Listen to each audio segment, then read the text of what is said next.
Assalamualaikum warahmatullahi wabarakatuh, anak-anak Ibu. Pada video pembelajaran kali ini kita akan melanjutkan pertemuan kedua dari materi metabolisme. Pada hari ini kita akan membahas macam-macam metabolisme. Metabolisme itu dibedakan atas dua, satu katabolisme, dua anabolisme. Katabolisme yaitu proses pembongkaran atau pemecahan molekul kompleks atau molekul yang lebih besar menjadi molekul yang lebih kecil. Katabolisme dibedakan atas dua, yaitu respirasi aerob, kemudian respirasi anaerob.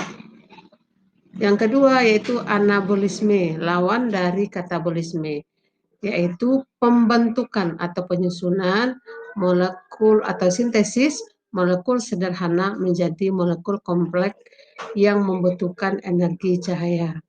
Dibedakan atas dua, kalau dia membutuhkan energi cahaya matahari, maka kita katakan dengan foto, itu cahaya, sintesis pembentukan, jadi kita sebut dengan fotosintesis. Kalau dia membutuhkan energi kimia, kita namakan dengan kemosintesis.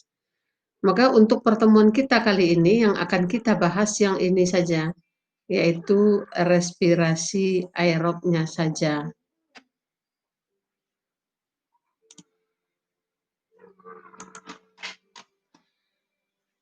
Pada waktu kelas 11 kamu sudah belajar tentang sistem pencernaan dan sistem pernafasan. Apa yang dikatakan dengan sistem pencernaan? Sistem pencernaan yaitu proses mencerna makanan oleh alat-alat pencernaan.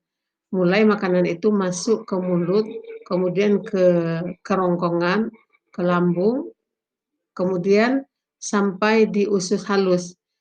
Maka di dalam usus halus diseraplah bahan-bahan makanan yang dicerna tadi. Kalau bahan makanan yang kita makan dalam bentuk karbohidrat, maka nanti diserapnya dalam bentuk glukosa. Kalau bahan makanannya dalam bentuk lemak, maka diserapnya dalam bentuk asam lemak. Jika bahan makanan yang dimakan adalah protein, maka kalau yang kita makan itu adalah karbohidrat, maka kita katakan dengan katabolisme karbohidrat. Katabolisme karbohidrat karena dia membutuhkan oksigen dalam pencernaannya, maka kita katakan dengan respirasi aerob. Jadi respirasi aerob itu bisa juga disebut sebagai pemecahan molekul glukosa menjadi energi. Kalau kita lihat reaksinya, glukosa dipecah dengan menggunakan oksigen atau C6H12O6 dengan bantuan oksigen, maka dihasilkanlah CO2 tambah 6H2O dan menghasilkan 38 ATP.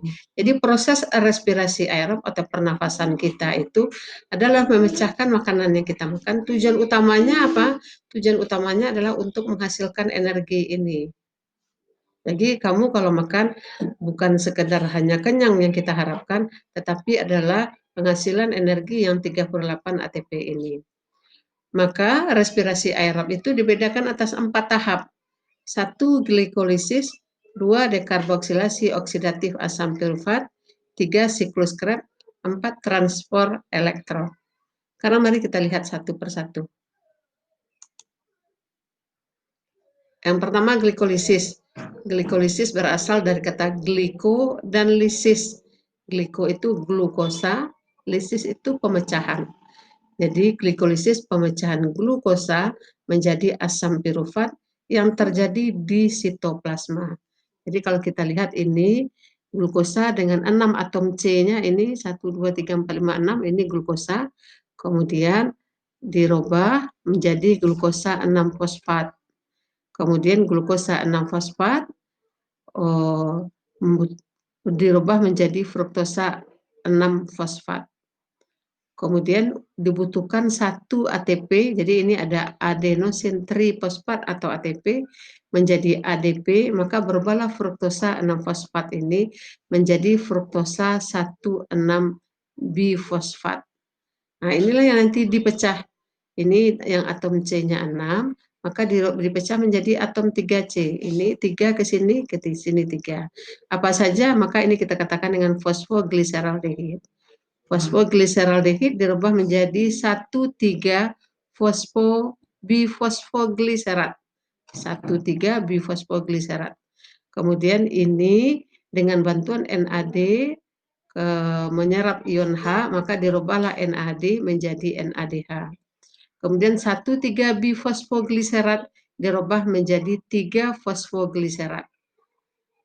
Ini juga membutuhkan satu energi, menghasilkan ya, bukan membutuhkan, menghasilkan satu energi dari ADP, adenosin difosfat, sehingga dihasilkan adenosin trifosfat.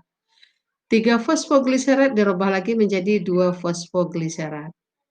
2-fosfogliserat dirubah lagi menjadi fosfoenol pirufat. Pada saat perubahan ini dilepaskanlah air ini ya. Kemudian fosfoenol pirufat dirubah menjadi asam pirufat. Pada perubahan fosfoenol pirufat menjadi asam pirufat terjadi lagi pelepasan ATP atau perubahan dari adenosin difosfat ADP menjadi adenosin trifosfat. Jadi dari pemecahan satu molekul glukosa maka dihasilkanlah ini. Satu ini. Berarti dihasilkan 2 asam pirufat. Nah, kalau energi yang kita hasilkan kita lihat ini ada NADH. Nah, masing-masingnya menghasilkan 1, maka kita katakan menghasilkan 2 NADH. Ini menghasilkan ATP 1 menghasilkan ATP 1. Ini menghasilkan ATP 1 menghasilkan ATP 1. Jadi ini menghasilkan 4 ATP. Ini terpakai di atasnya karena dari ATP menjadi ADP, berarti dia dipakai. Maka kalau ini dihasilkan 4 terpakai 2, maka dihasilkanlah 2 ATP. Jadi hasil dari glikolisis itu adalah 2 ATP, yang ini 2 ATP, kemudian 2 NADH, kemudian 2 asam pirufat. Tahap yang kedua dari respirasi aerob yaitu dekarboksilasi oksidatif asam pirufat atau biasa disebut juga dengan reaksi transisi. Jelas reaksi kedua ini melanjutkan dari tahap pertama tadi. Jadi tahap glikolisis ini tadi kita sudah melihat bahwa dihasilkan 2 molekul asam pirufat. 2 molekul asam pirufat masing-masing dengan 3 atom C. Maka apa yang terjadi? Dekarboksilasi artinya apa? Dilepaskan 1 atom C ini. Nah, pada saat inilah dibutuhkan oksigen. Maka 1 atom C dilepaskan dengan bantuan koenzim A, atom C yang dilepaskan diikat, maka dihasilkanlah asetil koenzim A. Pada saat pelepasan atom C ini, maka NADH menyerap ion H sehingga dihasilkan NADH.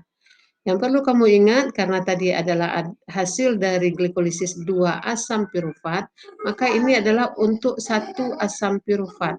Jadi ada satu reaksi lagi yang seperti ini. Jadi hasil dari dekarboksilasi oksidatif asam pirufat itu adalah ini 2 asetil-CoA karena dia ada 2 reaksi. Kemudian NADH ini 1, kemudian 1 lagi untuk 1 reaksinya berarti ada 2 NADH juga. Kemudian 2 CO2. Kemudian asetil-CoA ini baru nanti melanjutkan kepada siklus Krebs. Jadi dia berputar di sini. Asetil-CoA dengan 2 atom C ini nanti dia bergabung dengan asam oksaloasetat dengan 4 atom C ini. Maka dihasilkanlah molekul asam sitrat. Karena dihasilkan molekul asam sitrat, maka disebut juga siklus Krebs. Ada yang menyebut siklus asam sitrat. Asam sitrat ini dia tidak stabil, berubah dia menjadi asam isositrat. Kemudian asam isositrat kita lihat ini dilepaskan 1 atom C. Oke, ini lepaskan 1 atom C. 1 atom C ini akan diikat oleh oksigen ini, maka dihasilkan CO2, maka tinggallah 5 atom C. 5 atom C ini kita namakan dengan asam alfa ketoglutarat. Kemudian asam alfa ketoglutarat dilepaskan lagi 1 atom C-nya, ini dia diikat lagi oleh oksigen sehingga dihasilkanlah CO2, ini dia. Maka dihasilkanlah 4 atom C, kita sebut dengan suksinil koenzim A. Setiap pelepasan atom C, maka NADH diikat ion H mengikat NAD sehingga dihasilkan NADH. Kemudian suksinil koenzim A, maka dia dirubah menjadi asam suksinat. Pada saat ini terjadi perubahan ADP menjadi ATP. Asam suksinat berubah menjadi asam fumarat, kemudian FAD diikat oleh ion H sehingga dihasilkan FHDH. Asam fumarat berubah menjadi asam malat berubah menjadi asam oksaloasetat. Oksaloasetat ini nanti bersiap-siap akan menerima asetil-CoA berikutnya, sehingga terjadi lagi lah siklus Krebs. Maka kalau kita hitung hasil dari siklus Krebs, kamu tinggal melihat yang hijau-hijau ini nih, hijau ini. Ada berapa NADH yang dihasilkan? Nah ini 1, 2, 3. Karena dia ada 2 siklus tadi, maka NADH-nya ada berapa? Ya, jadi 6 ya. Kemudian ini ada FADH pada perubahan suksinat menjadi fumarat.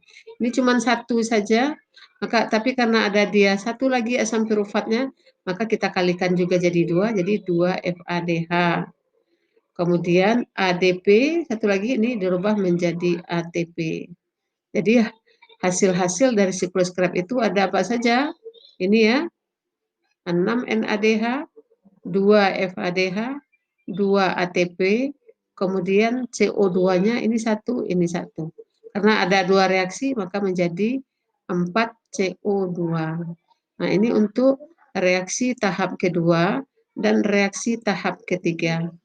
Kita lihat tahap keempat, yaitu rantai transfer elektron. Jadi rantai transfer elektron artinya rantai yang membawa elektron. Tempat terjadi, jadi sebenarnya respirasi sel itu terjadinya di ini. Bisa Anda sebutkan ini namanya apa? Ingat gambar sel yang gambarnya seperti sosis? Ini kita namakan dengan mitokondria. Jadi untuk rantai transfer elektron terjadinya di bagian dalam lipatan dalam ini. Ada yang ingat apa namanya? Ini kita sebut dengan krista. Ya. Jadi rantai transfer elektron terjadi di krista. Rantai transfer elektron merupakan lanjutan dari tahap 1 glikolisis, tahap 2 dekarboksilasi oksidatif asam piruvat, serta tahap ketiga dari siklus Krebs. Hasil-hasil yang sudah kita hitung dari tahap 1, 2, dan 3, nah ini yang masuk ke dalam krista ini. Jadi ini siklus Krebs-nya, jadi asam piruvat masuk ke siklus Krebs, kemudian asam piruvat NADH dari asam piruvat, kemudian NADH dari siklus Krebs, FADH dari siklus Krebs, maka inilah yang masuk ke dalam rantai transfer elektron. Jadi rantai transfer elektron perpindahan elektron. Elektron apa? Yaitu ion H yang berasal dari NAD dan FAD pada reaksi sebelumnya, piruvat sama siklus Krebs ini. Nah, ini dia. Jadi perpindahan ion H ini, perpindahnya itu dari satu sitokrom ke sitokrom lainnya. Satu sitokrom ke sitokrom lainnya, ke sitokrom lainnya. Nah, ini dia. Jadi kalau kita lihat perpindahannya dia NAD, ini ada perpindahan 3 kali. Perpindahan 3 kali ion H-nya. Maka sehingga nanti akan dihasilkanlah dia 1 NADH itu akan menghasilkan 3 ATP. Kemudian kalau untuk FADH dari sini dia. Nah ini perpindahnya 2 kali saja ion H-nya, maka nanti sampai pada hasil akhirnya 1 FADH dia menghasilkan 2 ATP. Kemudian ATP inilah yang kita katakan dengan energi langsung. Jadi kalau kita katakan tadi ada 10 NADH, 10 kali 3, jadi dia menjadi 30. Ya. Kemudian ada FADH dikali 2, jadi dia menjadi 34. Ditambah tadi energi langsungnya berapa? Ini energi langsung, ini. Ya, jadi di sini ada 2, maka kita katakanlah Hasil respirasi aerob itu dia menghasilkan 38 ATP. Jadi Bu harapkan Ananda paham ya dari mana datang 38 ATP ini. Ada energi langsung 3, ada energi langsungnya 4, kemudian ada energi tak langsungnya 34. Yang energi langsung dalam bentuk ATP, yang mana tadi yang dalam bentuk ATP? Ini dalam bentuk ATP ada 2, kemudian di glikolisis tadi, ini juga 2 ATP-nya. Baik Ananda, sampai di sini pertemuan kita hari ini. Ibu harapkan Anda mengerti. Kalau umpamanya masih ada yang ragu, silakan Ananda tanyakan di grup Telegram atau di GC juga boleh. Ibu akhiri pertemuan kita hari ini. Silakan Ananda buat resumenya. Assalamualaikum warahmatullahi wabarakatuh.